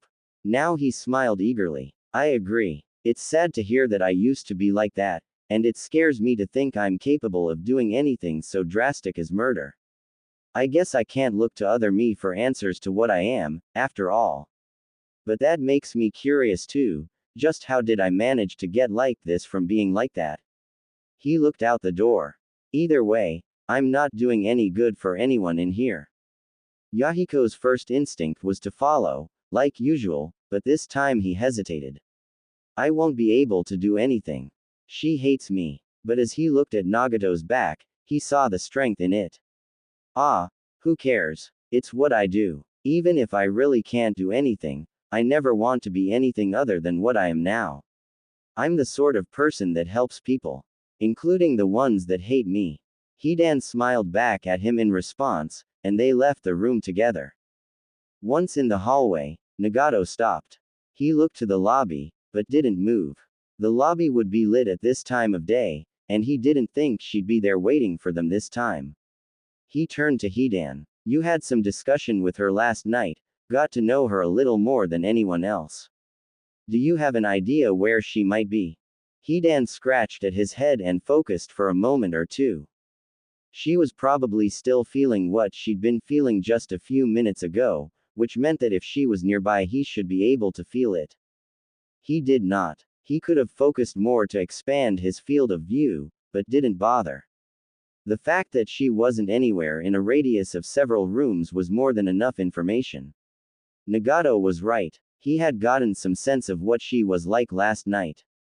She seemed a little similar to himself, somehow. Hidan didn't know how or why he thought that, but would never consider doubting his instincts. He smirked and said, well, I know where I would be if I wanted to be alone. He then led them at a pace they had to run several times to keep up with to the stairwell, up to the second floor, and over to the second floor's cross hallway which had in place of the kitchen some maintenance areas. Here there was access to the roof. He remarked that he hadn't used the stairs before so they were probably very dusty, but he figured they would like actual stairs better than the method he used to get up to the roof. Neither of them was willing to guess what that method may be and agreed they would. It turned out the door was more disused than they'd thought. Hidan tried the handle, but the handle itself seemed almost gummed in position. When he finally succeeded in turning the stubborn mule of a thing, the door itself was even worse. The handle was too small for anyone else to assist, and when he let go the string of curses ready to leave his mouth in vehemence at the little object were cut short by the observation that the handle stayed twisted. Yahiko could not help but laugh at this. Nagato had to admit it was pretty funny. Hidan felt a little humored from their influence, but kept himself sober and waited for them to stop. When they finished he rubbed his hands together gleefully and chirped, so, who wants to turn this obnoxious shit to splinters? Yahiko wondered, if you're so happy, why don't you do it? Hidan glared at him with a surge of ferocity. You think I'm going to dull my beautiful precious on wood? Besides, chopping through it would be disappointing. That's nothing like the reducing to splinters that I asked for. Nagato's brow furrowed as he tried listing things on his fingers. Animals? No. Missiles? Hell no. Dead bodies? I'm not even. No. That was a really long list, she said. Give me a few minutes. After about a minute and a half of watching his facial expressions change as he worked his memory back through the list of things Conan had claimed his original could do, Yahiko and Hidan were rewarded with a lightbulb expression and Nagato muttering, "Oh, yeah, that could work. You guys, get out of the way." They did as requested, scattering to either side of the door and moving to the other side of the hall, just to be safe. Hidan began to bounce up and down on his toes, clenching his fists in front of him and prepared to do that same combination of sounds he had made the previous night. Yahiko felt like SpongeBob in one episode where SpongeBob had started chewing through his arms like popcorn in anticipation of something. Could they really do it? Could any of them really use jutsu, do all these fantastical things? It was time for the truth of what they were to come out. Nagato's mouth dried. As he reached out and spread his hands a few inches from the door, he grasped the enormity of what he was about to try. It was one thing to think that he could be capable of so much more than he'd ever dreamed. It would be another to really prove it. The performance anxiety was huge. He knew that his friends must also understand the importance of this. Slowly, to calm his racing heart, he closed his eyes and took slow breaths. It should be instinct, Nagato. Doing what you've supposedly done so many times before should be easy, muscle memory. Relax and let yourself go. He looked at his hands, those ordinary-looking hands. It was unbelievable. Nothing about this felt easy or instinctual. He began to panic, thinking that he would surely make a fool of himself in front of everyone. No, I'm just psyching myself out. I just need to stop thinking. My mind is getting in my way. He grit his teeth and closed his hands, just a little, not enough for any of his fingers to meet. Stop thinking. Stop thinking. Stop thinking. Just pull. His fingers shot out from his palm. Yahiko jumped and bit down as if he did have his arms in his mouth like popcorn. Hidan jumped and gasped as the air around them shifted in a way that dazzled his senses, heightened as they were. Nagato gasped as he became aware for the first time of a current inside him, which now jumped its banks and surged inward. The portion of it that was in his hands really did seem to act on its own, changing in some way instantly. There was a great cracking sound, and they all feared for the structural integrity of the building around them. The cracking proceeded to shattering, and from there to screaming. The hinges alone had Nagato cringing, and Hidan and Yahiko covering their ears. The only part of the door not making noises no door should ever make was the frame, which had had more than enough of this. The hinges were too jammed to break. The metal plates holding each one were too solidly attached. The wooden frame the plates were attached to had none of these defects, and with a whoosh sizable chunks of the wall came loose and flew towards Nagato. The door itself had also had none of these defects, and the hinge side had splintered loose. Before he could even process the danger, Nagato found the rest of the door in between him and the loose metal plates. His elbows unlocked and folded close to his body, the door coming to a rest against his palms and the loose hinges slamming into it on the other side. For a moment, the scene was frozen like this, Nagato staring wide-eyed at the door only inches from his nose, his palms still spread, the door and the hinges refusing the orders of gravity. Yahiko gaping in awe from his position behind Nagato and to the left, his eyes still not having gotten around to sending the signals of Nagato turning and blocking the hinges with the door. Hidan grinning without knowing he was grinning, staring at the splinters flying harmlessly out to the side and flaking off the ruined edge of the door like brown pointy snow. Then the scene abruptly unfroze as instinct kicked into gear. Nagato's hands and the chakra inside them relaxed and the hallway echoed with the thud of wood crashing onto wood and metal bouncing off both. The signal was sent and Yahiko's brain began to process this blur of information. Hidan followed the door all the way to the ground, his head turning almost robotically. As his hands relaxed, Nagato's mind did too and information could finally flow freely. In just a few seconds he understood what he had done. His breath trembled in shocked laughter and a small disbelieving smile spread over his face. He turned to his friends and saw them there, utterly real, and the smile grew into a broad open-mouthed expression of joy. I did it. I pulled, and, right out of the frame. Took chunks right out of the frame. Yahiko met his eyes. The hinges. Hidan proceeded to do exactly the bouncing, shaking his fists, warbling, chirping, squealing expression of joy he'd done the previous night, except at a higher volume. It lasted for a good 5 seconds, after which he wavered on his feet and turned to Nagato with eyes partially glazed over. That was so amazing. You, come here. And Nagato found himself lifted bodily off the floor again as Hidan grabbed him and stumbled backward. Not even hitting the wall behind him stopped either of them from smiling like loons this time. Yahiko joined in from the side, and Nagato closed his eyes, soothed beyond measure by these two men holding him in their arms. All too soon, Yahiko stepped back and the embrace came to an end. Hidan released Nagato with a grin, and they moved simultaneously to gather around the door where it lay. Hidan knelt down to make sure it was real, and picked up the hinges. With plates and chunks of doorframe attached, they were pretty heavy. He looked up at Nagato and lifted them up and down. Amazing. You know, I don't feel at all mad at your original if that, he motioned to the visible dents in the door, is what he left for ya. I could forgive him everything right now, or anybody else, even Stalin. So he shook his head in wonder. Yahiko nodded. Nagato, you just did, a miracle of some kind. Magic. Space magic. Nagato looked up. Space. Yahiko started gesturing randomly, trying to reach for the words.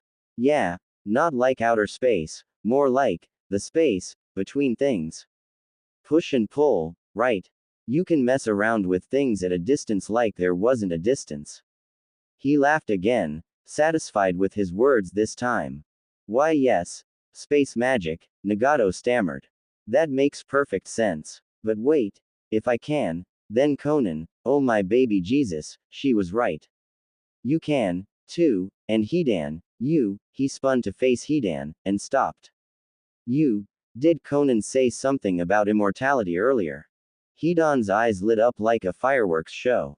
Yeah, she did. I can. He turned to the doorway, to the goal of Nagato's action. Conan. She was feeling bad. Shit. We bring this to her, and there's no way anyone can feel bad. Yahiko gasped in horror. Oh no, I forgot about her. I can't believe I did that. You're completely right. Let's go. He plunged into the adequately lit stairway without hesitation. Hidan knelt back down and placed the loose hinges in the dents they had made, and he and Nagato followed. Conan. She was growing restless. It was not in her nature to be still, only sitting and brooding for long periods of time. The injured feeling of rejection, of humiliation, of being so alien in settings so familiar, all were now consumed by the pulse beneath her skin. It was hot, and sharp, and consumed even her own fear of it. Someone had to be wrong. Was it them, those strangers who did such a poor imitation of her family, lovers and co-workers, or was it her, the lost, helpless intruder in a land that rightfully belonged to the strangers? There was no doubt that someone was wrong. The bafflement and horror in their eyes had more than confirmed that. She tried to calm herself, be tactful about this. No. I have brought them together, told them of their past, promised to teach them. That is my purpose. Even if they reject me, even if they hate me, I made a promise to be there. I must try again. Go back down, see if cooler heads have prevailed. Try a different approach. Apologize. Be reasonable about this. Yet, as she forced these thoughts through, her hands gripped the crumbling brick beneath her. Digging in, her senses told her of a wild mountain whose cliffs were hers alone to master. They told her of approaching rain. Her inner senses told her of battle, of bloodshed and death and fury, and every time they told her of the blood a vision came to her. It was a short vision. It was Yahiko rushing forward, his heart pierced by one of many very ordinary kunai. The vision would not stop coming. She tried imagining anything she could think of, up to and including the fabric of reality itself dissolving, in an attempt to get this state her mind was stuck in to do likewise. Are you okay, Conan? She had been wrong. Out of all of them, there was one who was just as she had known him. She could almost feel his blood spilling. He rushed forward. No, he was trying to save me. That's not. Did he hear me? Her blood boiled red hot with fury. She could feel his blood spilling from each little scratch of her nails. A growl started low in her throat. There was a change. Her senses told her of something different approaching, something that moved swiftly like the wind. Only this could break through her vision, and it did. Her blood cooled to far below its normal temperature. What was I just thinking of? Did I just now want to hurt him? How could I ever want such a thing? She felt sick. It didn't make any sense. He was just like her Yahiko, the man she had always wanted to be right beside. Wanting to hurt him was the same as wanting to hurt her Yahiko. And she had never wanted that. She had never wanted to see him hurt by anyone. There was no way she could want that. And yet her own thoughts had been clear as speech. Conan tried to think of anything else, shoved that aside. Thank the gods for that swift-moving sound. As it approached the ruined portion of the roof, Conan was able to focus on someone completely different. It helped that he spoke. Hey, Conan, some completely cool shit just happened. Several seconds passed between that announcement and the feeling of someone coming up close behind her. In between, his tread slowed, and there was a pause between when he stopped and when he knelt down just over her shoulder. After some hesitation, a hand closed firmly on her shoulder. She smiled. She had not reacted to the first sounds, of course, because there was no need to. She could never mistake this man for another. The look she recalled in his eyes turned her smile bittersweet.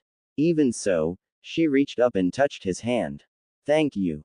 Hidan paused. Why was she thanking him? The pain and anger, this new bittersweetness, he didn't think his arrival had done anything worth thanks. Regardless, he shook his head. It was true, her feelings had distracted him from his own almost immediately. The triumph was fading fast. That was why he refocused now, to tell her as soon as possible. Hey Conan, we did it. What you said, we proved it. You were right. We're super glad you told all of us about this awesome shit. It feels amazing. Conan's eyes widened. Her fingers tightened on his hand, which was already doing wonders to soothe her, and she turned to face him. He grinned. We did it. Nagato and Yahiko and I, we were worried about you, so we came up here, but the door to the stairs was jammed shut. He looked up over his shoulder. What did that feel like? Nagato came up and stood over her. Unlike Hidan, he had no limits to his joy. His face was flushed, his cheeks stretched in a smile she hadn't seen for a very long time, and his eyes shone. The door was too stuck to open, so I thought of what you said. I remembered you said my original could push and pull things. Well, it turns out, he was shaking with joy, I can too. He looked at Hidan, who was captivated. I felt it, this chakra she told us about. I felt it inside me, and it felt so powerful. Most of it pulled, and the chakra in my hands changed somehow, and it happened. Just like that, a little change inside me and the door was cracking and squealing and it actually broke near the hinges just as they pulled free and I moved so quickly, I didn't even know I'd done it until later, and I put the door in between me and them. They dented it. The hinges didn't break, they pulled out of the frame. I took chunks of wood out of the doorframe itself. He looked at his hands, held them out for Hidan and Conan to see. I pulled a door out of its frame like it was nothing. Nagato's breath shook like he was going to break out in amazed laughter again. He sat down in front of Conan's turned head, just behind Hidan.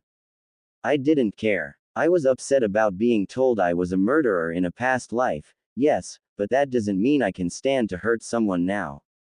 I didn't care about anything before, I just wanted to be who I am in this world and help you, and now I don't have any words for how happy I am that I did. No one's really angry at you, it's just that hearing you talk about us like you expect us to be people we barely recognize was upsetting. We're not our originals. We belong to this world, and this portion of this world is nothing whatsoever like you seem to expect. You can't expect us to be anything like who you knew. With a smile, He held out a hand. It was still good though, to realize I was capable of something I didn't think anyone could be capable of.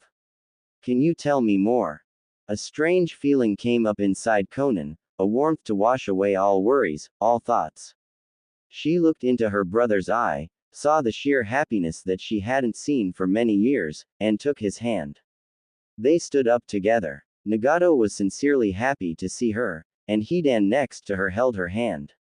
For a moment, all was right. It was a beautiful moment. Then she saw movement all the way over to the left, where she had not looked since Hidan had put his hand on her left shoulder. Her grip loosened instantly and a bolt of pain went through her. Yahiko was the first to forgive me. He always will be. He'd continue to smile at me no matter what, wouldn't he? Support me. Save me. She saw him crumble to the ground again, sliding off Nagato's shoulder and down onto the dirt. The warmth began to boil again. Conan fought to keep her gaze on Nagato, to keep herself from looking away. She might never be able to look at her former lover without pain again, but the least she owed him was not avoiding him. Nagato's smile disappeared, and he held onto her other hand with a stronger grip. Why? Her eyes slipped off him, moving the faint trace of orange out of her field of view. Sharp, hot pain filled her every nerve. Why is he so much like his original? His original died because of how he was. Yahiko, you deserve better than that. You shouldn't. She realized then that she had outgrown Yahiko. Perhaps Nagato hadn't, but the way Yahiko could just forgive and forgive, over and over, die, as if it was all the easiest thing in the world, all of this pissed her straight off now. You don't have the right to do any of those things, Yahiko. And yet, the way he could, over and over as if it were easy, in a world awash with nations and people helpless to stop the endless cycle of their own anger, was awesome and intolerable. Absolutely intolerable. It could not have been difficult to see the change in her eyes. Nagato's joyous feeling had long since been replaced with fear and worry. Conan.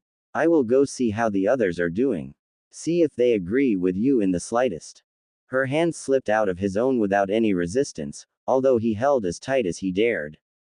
Only the disturbance of the air around him marked her passing, so quick he had barely seen it. Hidan was shaking with every feeling a human could have, most of them hurting him since everyone's positive feelings had disappeared rapidly over the last minute or so. Nagato stood shocked still with his mouth still open. The way she had looked at him had been so good, they had been so happy. And then she saw Yahiko. He had a terrible feeling something was very wrong, too wrong for him to hope of solving. He looked at Yahiko, who had a sad expression on his face. Yahiko turned a little red as he saw Nagato looking, and shrunk a little into himself. He had done that before, after Conan said his original was not mentally fit enough to be a ninja. Nagato's hands began to tighten into fists, ready to defend his Yahiko by any means necessary. But then he remembered the feeling from only a few minutes before, how ready to forgive he had been, and relaxed his hands by force. Yahiko would not want to be defended with anger.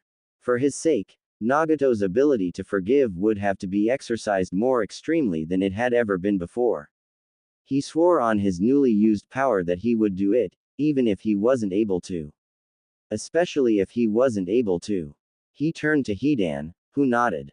With Conan's influence gone, Hidan was much more clearly headed, so they both got up and walked over to Yahiko. Yahiko looked up at them, hurt and confused. He asked Hidan, why does she hate me? Hidan tried to find something more to say, some softer way, but couldn't. You hurt, dude. You hurt a lot. Yahiko looked down and came to a decision. Hidan, I trust you. Will you help her? Both their mouths fell open. This was extreme measures. Hidan and Nagato looked at each other. Nagato gestured for him to go on. So Hidan kneeled down in front of where Yahiko was sitting and said, I promise. I'll talk with her way past my bedtime for as long as I need to. I'll stay right next to her, I'll get her a movie or shit if she needs something. I'll do whatever I can to help her. Sure as shit, sunshine. Yahiko smiled at him. Thank you. I've never made someone feel bad just by existing before. I don't have any idea what it could possibly be. But don't worry about me, worry about her. If she ever does want to see me, let her. I'll be fine. He looked Nagato in the eye. Really? Neither of them liked the idea of that, so they maintained careful silence. Thankfully he hadn't asked for a promise. They stood up, with Yahiko looking much restored if disappointed. They started the slow walk back to the stairs down. After a few steps, Yahiko paused in mid-stride for a moment. Wait, when did I become sunshine? Deidara. As he had done many times before in a very different area of the earth, Deidara paused in mid-step. One leg remained bent off the floor, only beginning to slowly lower after no more was heard for several seconds. Sasori had stopped too and was looking up. Dei did not notice. His mind was too busy racing. Calm down, Dei. Calm down, yeah. This is not a place where you have a reason to be freaking out. That couldn't have been what it sounded like. Everyone here's peaceful. Well, everyone except Conan. Did she head upstairs? What could she be doing up there? Are we in trouble? Where's the enemy? Where's the danger? Do we need to get out of here or stay and fight? I'm unarmed. Shit. She.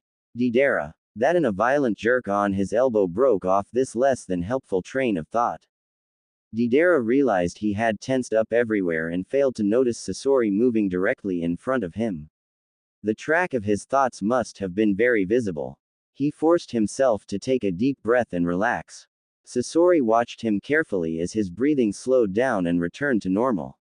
His complexion did too. And yet, Deidara could not get his muscles to fully untense, and he discovered a sudden desire not to continue the way they had been going. Sasori sighed lightly, patiently, and pulled on Dei's elbow again. Nothing to be gained standing here. Let's go see what that was. Deidara nodded vigorously at this course of action, and motioned down the long hallways to where he guessed the stairs had to be.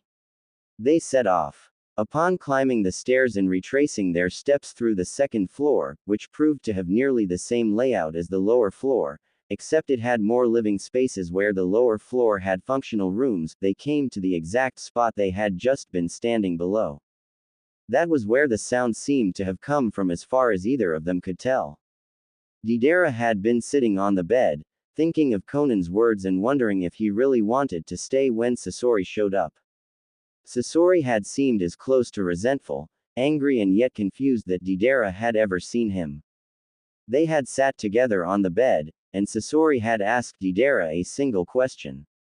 After talking in low solemn voices about the meanings and consequences of Deidara's answer, Sasori seemed to be mostly resolved. At that point they had left the room and Sasori had mentioned that he would prefer to leave this place and think some more somewhere else. So they had been heading toward the front lobby not far from Deidara's room when the sound happened. Deidara stopped almost immediately upon seeing the ruined doorway in the cross hallway. Sasori followed his gaze and froze. Deidara quickly and silently raised his hand and gestured forward. They approached the door, Sasori following as quietly as he could. Dei looked into the room beyond the doorway, which was still relatively dark even with the door to the roof open at the other end. Nobody was in there. He guessed somebody had been going up to the roof, and he could think of no reason to expect it was anyone bad since the only people in the building at the moment were friendly. Sasori was lightly tracing his hand along the splintered edge of the door, looking between it and the remains of the frame. His mouth was slightly open. He moved the hinges aside, saw the perfectly fitting dents in the door beneath them. His mouth fell even more open and he shifted the hunks of metal and wood to one hand so he could trace the dents with his other, make sure they were real. His light, cautious fingers rubbed against some fractured wood fibers that could easily have become splinters if he'd pressed harder. It was real. Sasori looked up at Deidara and shook his head. He had no idea what was going on here. Deidara turned to the frame he was standing next to. It looks like those might have been ripped out of here maybe. Before he even finished speaking, Sasori was next to him, carefully holding one rusty, splintery chunk as he pressed the other into the top gap in the frame. It didn't quite fit there, but it perfectly matched the bottom. Sasori nodded his head, still unable to speak. If he had been able to, he would have congratulated Deidara on his use of the word, ripped. That was the only kind of force he could imagine causing damage like this. But what kind of anything could possibly rip a door out of its frame, never mind the hinges themselves? He turned around quick enough to make Dei jump back several steps, glanced around all edges of the door. But no, there was no sign of crushing like there should have been if someone or something of unusual strength had gripped it. His mouth starting to get very dry now, he made some effort to close it. Still it dried. What the hell had happened here? Steps sounded behind them. There had been little to say after recognizing Itachi's wisdom, and no one had been so much as scuffling their feet along the carpeted floor at the time of the screeching. The clay animator and the puppet master stepped back against the side of the door to make room as the hallway filled with curious and wary ninjas. You guys have any idea what happened? Kisame asked. Sasori decided to buck up, explain it himself. Well, I have no idea what exactly happened here. Whatever it was ripped out the door and the hinges. Hinges don't pull off nearly as easily as a door would, so that's probably what splintered it. Somehow, the hinges slammed into the door.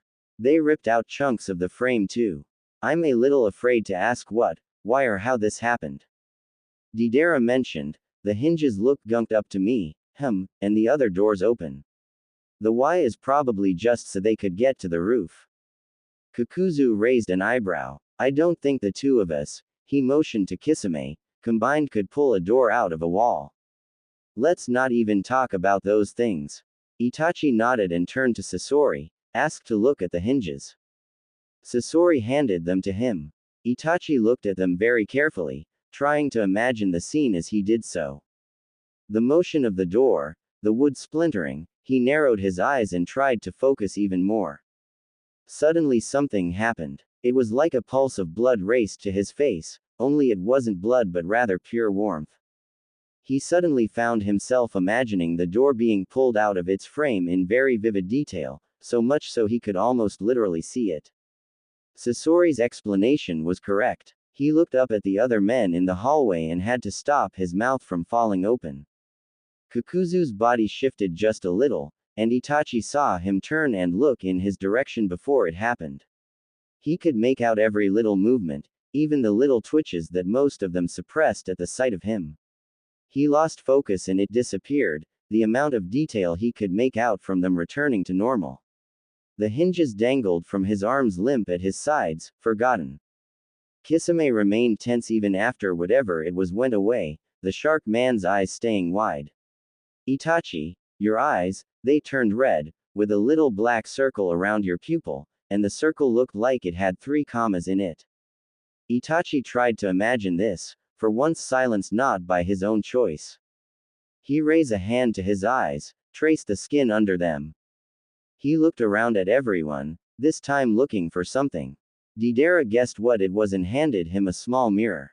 Itachi looked into the mirror and imagined the feeling of the warmth around his eyes, focused again. It worked. He gaped at eyes that matched exactly what Kisame described. Somehow his perfectly normal eyes had turned red, with the black line appearing and the 3 commas spinning into place. It felt, he looked up at everyone else, maintaining his focus this time.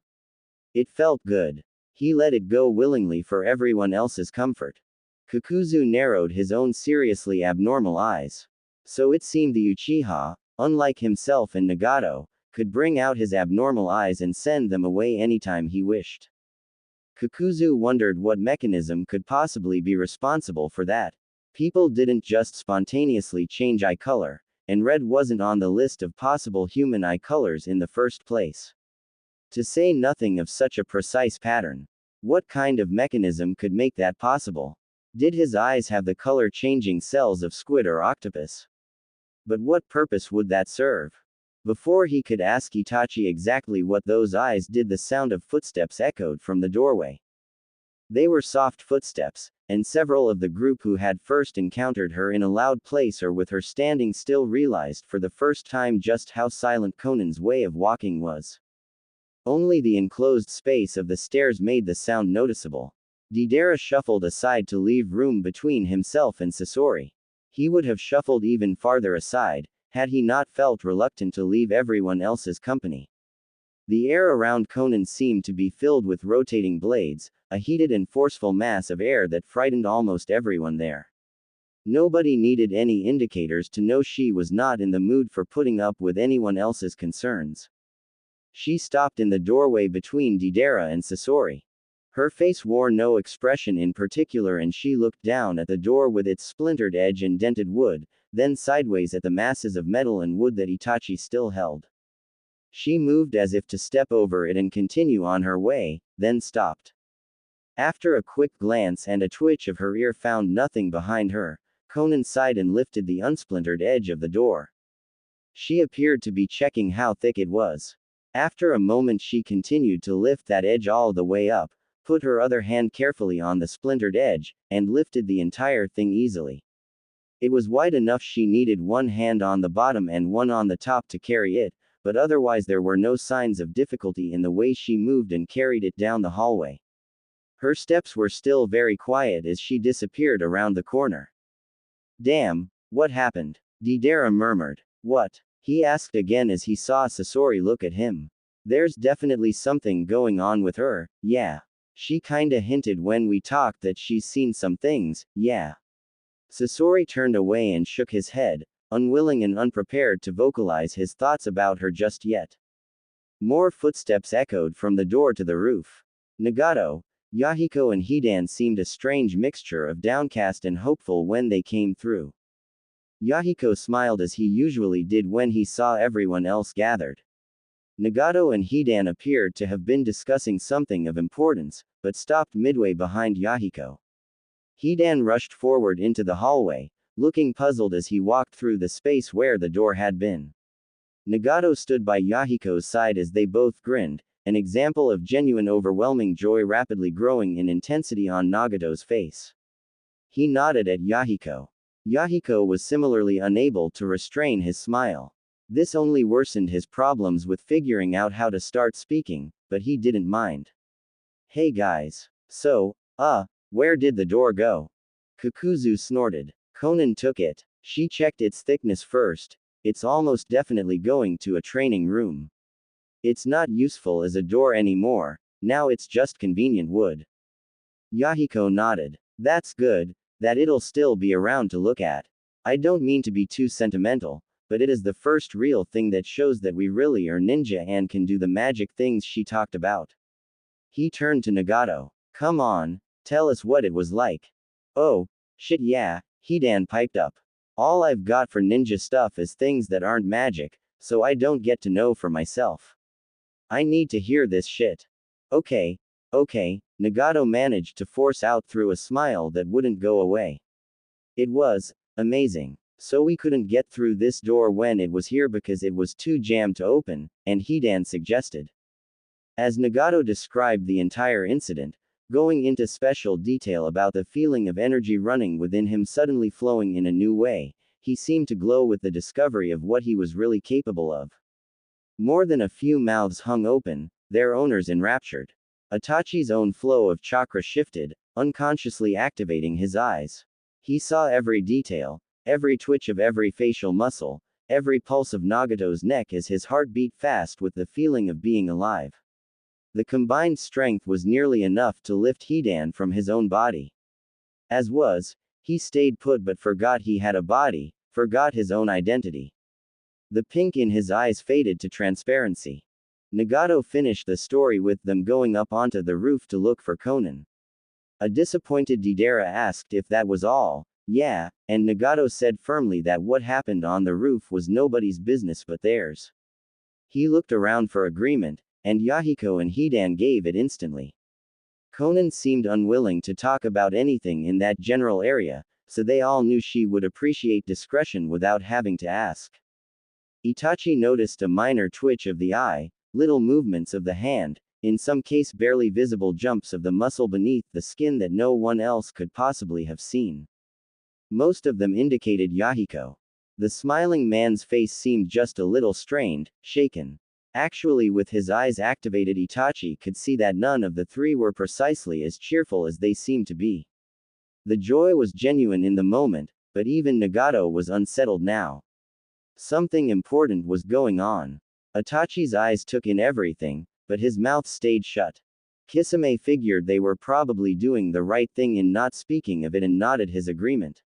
He then looked to Itachi and several fingers on his left hand jerked. Itachi. The three looked and got their first look at Itachi's activated eyes. Nagato wondered why he got eyes that could be turned on and off where Nagato did not. Perhaps it had something to do with the redness and little commas taking up much less of the eyeball than his own eyes. Nagato's eyes didn't really have an iris or anything else, after all. Probably it was easy enough for chakra to change the color of an iris, but it couldn't just add and subtract entire structures of the eye. That made some sense. He sighed. Hidan scratched his head. That looks frickin' awesome, he admitted, but isn't there anything more? Itachi wrinkled his eyebrows. Why would Hidan guess that there was more? He focused more chakra into his eyes and winced as a painful image of his best friend's limp remains being dragged from a river flashed before his eyes. The world seemed to deepen and a large concentration of chakra gathered behind his eyes, as if it wanted to be released. Could his eyes alone have their own abilities? Deidara handed over the mirror without question, and Itachi looked. His eyes now looked like some kind of three-pointed shuriken. He handed it back and attempted to drain the chakra away. As soon as he made the effort, it worked, and his eyes went back to the first level of activation, then to normal. Hidan giggled with glee. Itachi tried not to make his decision to keep an eye on the shirtless man from now on too obvious. Yahiko whispered, "That is spectacular." He somehow managed to brighten even more as he announced, "That's it. I have to find out what I can do and try it, at least once, before I say a word about making a decision. All of us should. This is a part of us we've never explored before. It wouldn't be right not to. We should allow her at least that much." After seeing the utterly trashed remains of the door and listening to Nagato's story, everyone else instinctively agreed with him. Even so, Kisame wondered if the joy of using these abilities would wear off after a while, and would the cost of living with her be too great then? Kakuzu wrinkled his face in disgust underneath the mask at the mental image of himself skipping with glee like Nagato had. He glanced sharply to his left. Hidan stopped poking his shoulder stitches and looked up, the picture of innocence. Then he looked back down at them and seemed to get a great mental image. Kakuzu had no idea how the idea of tentacles could make anyone so happy. Hidan rubbed his hands together with a sinister expression and an evil chuckle. That could not be a good sign. Sasori sighed. Fine. Being able to use strings to control things would be good, even if I never step foot in here again. Where do I have to go to get this over with? That was when everyone realized they actually had no idea where the training rooms were. Conan had evidently decided where these rooms were to be on her own. Hidan announced, "Well, let's get going then," and jumped into the middle of the group where the door had lain. His smile faltered. Oh www. It feels awful to be around her. He gestured toward the back of the hotel in the direction of the stairs. You can tell where she was going from a trail? Kakuzu asked. No. The only reason I'm following one is to confirm it. I already know where the training rooms should be. How? If you'd done the smart thing and looked around at the layout and shit of the entire place like I did, you would know there's only one place they could be, asshole. Hidan snapped. And like that he was gone, almost etching a path in the air around the corner. Nagato wondered how close Hidan came to becoming the people he sensed. How much of the bubbly man who occasionally felt the need to hug the nearest someone was special. He shook his head and reminded himself that Conan seemed to have very strong forces beneath the surface. Most of the time Hidan was probably exactly as unique a person as he appeared to be. But around her, Nagato reminded himself that his new friend could make his own stupidly dangerous decisions. That didn't stop him from being the first to follow. After a frenzied chase which left him wondering just how much energy Conan had to spare since this seemed to be her main way of moving, Nagato found himself placing a hand on the banister and jumping over the side of the stairs when he stopped thinking for a moment to catch his breath. Luckily, freefall from any height is the leading cause of temporary mindlessness in humans, or else he might not have completed the motion smoothly and continued on as if it was the most natural thing in the world. Nagato looked around quickly to either side as footsteps came down the stairs behind him in a more normal fashion. What else were his thoughts keeping from him? This was the end. There were no more steps, no sign of any presence at all. Nagato's breathing slowed as Yahiko came down next to him and looked around. Yahiko muttered. He said something about only one place where they could be. Where? He looked behind the stairs. Oh, I think I found them. Hey Nagato. What? The backyard is out here. Where are they? The backyard's too close. The rooms next to the stairs have to either be a little small for someone to live in, or not rooms where someone's supposed to live. Nagato looked around a little more carefully and it finally registered that there were 2 rooms on either side of the stairs. He felt very stupid. Thanks for being less of an idiot than I am. I'll check the one on my side, you get the other one. Hey, don't call my best friend an idiot, Yahiko chided as he went to the room to his left. Nagato checked the one to his right. Hey, there were bars on the ceiling. Nothing else though. He left and checked out the other one. The one to the right of the stairs, the left of anyone coming down the stairwell, did not have any bars crossing the ceiling. What it did have was Conan deciding how the former door should be cut into pieces, what size, and how those pieces would be distributed with Hidan in low voices. As he neared where Yahiko stood, they were just barely able to hear Conan argue that there should be at least 2 pieces each for the floor and ceiling. Hidan asked exactly how big the targets should be. Conan replied that they should vary in size, no smaller than a couple centimeters in diameter and no larger than half a meter the same way.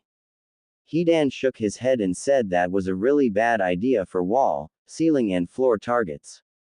The smallest ones should be painted on person-shaped targets, ideally moving, which meant that the door should be cut in pieces no smaller than 3/4 of a foot in diameter. Conan paused and asked how much a foot was. Nagato and Yahiko turned to each other and nodded in unison. These two were completely insane and absolutely perfect for each other. Kakuzu had arrived in time to hear what the lower limit was, and pretended to ring imaginary bells. Sasori walked in and made it quite clear he didn't give a damn about ludicrously small targets by walking up and tapping Conan on the shoulder. She made it quite clear that nobody had gone unnoticed by dodging and turning to face him just as his finger brushed her cloak. She said nothing, only waited for him to explain such forward actions. Teach me that puppet string jutsu. Conan narrowed her eyes. That's a rather rude way of asking. You're quite confrontational, aren't you? Yes I am. Good. Shinobi need to be confrontational. I was worried that none of you would have the appropriate character, she said, while grabbing his wrist and holding it out toward the splintered door. The strings were projected from his fingers, so I believe the technique is mainly shaping your chakra and projecting it from your body in the right direction. It is probably changed in some way to attach to its target as well. Hidan, you were right about making dummies for the smaller target practice. We shall only need about 8 larger targets. Cut this door in uneven eighths from the size you mentioned up to the upper limit. Hidan practiced the new motion he would need to retrieve his scythe. The previous night he hadn't thought about reaching over his shoulder to place it on his back, blades down. Muscle memory, he supposed. After having his idea, he'd tried something new, and spun the stem in his fingers while reaching down to place it on his back, blades up. This movement still felt quite unnatural, which hampered his enjoyment of his orders somewhat. But his fingers still did the job, and it swung in a wide arc away from his body until coming up in the proper position. Ah yeah, let's cut up this shit. Watch out for splinters. Somehow he could see what the uneven eighths she asked for would look like without any real effort. Swinging it around to catch the opposite edge of the door, then pulling it back towards himself, the top little more than 1.5 feet came off easily. Hidan found himself grinning without any memory of having done so, and found to his joy that he now felt about a third of the same elation Nagato had felt. So he could have the same feeling. The remaining part of the door was quickly cut in three, then all four lined up on the floor. Paper clamps appeared to hold down the boards from each end. With a long, victorious slice, all of them were cut into perfect halves. Hidan swung the scythe up to rest on his shoulder as he raised his head to the ceiling and laughed. When he turned towards Conan after a good, long session of this, his eyes and mouth were open, teeth and tongue visibly urging him to bite down on something. His eyes glinted ferociously. Conan had never been with him in battle to see this before. Her face settled into familiar lines that only Nagato's enemies had ever seen deep in the depths of a megakure. The world fell away as they regarded each other, two predators on a hunt. Sasori could not help but be fascinated. However, there was a certain tact he exercised whenever such a scene occurred in real life as opposed to the movies. He turned his eyes away and, saying nothing, imagined the feeling of some warm energy like Nagato had described building behind his fingers. He made sure every detail in his imagining of a coil of wire was accurate, then sprung out his fingers. From each one a link projected and attached to a board. He pulled his fingers back and watched as 5 newly cut boards sprung up from the ground and hovered in midair. They were fascinating. So fascinating. Like magic, they rearranged themselves in the air. Only the peanut gallery noticed his fingers move in well-practiced ways. Then they rearranged themselves again. Then one by one they were lowered to the ground, into the exact same places they had been cut. Sasori stared down, helpless to move his eyes from this even if he had wanted to. It was as if they had never been moved. Deidara came up and looked over his shoulder. Wow. I really need to get my hands on some clay. Two proud carnivorous pairs of eyes looked at the resident skeptic. Sasori. He blinked away the shock in amazement. I'm staying. Deidara grinned. I knew even a grump like you couldn't resist amazing things like this, yeah. We're going to have so much fun together, and nobody's getting in the way, yeah. Nobody messes with the Akatsuki. As he was shaken back and forth by the excited hands on his shoulders, Sasori smiled.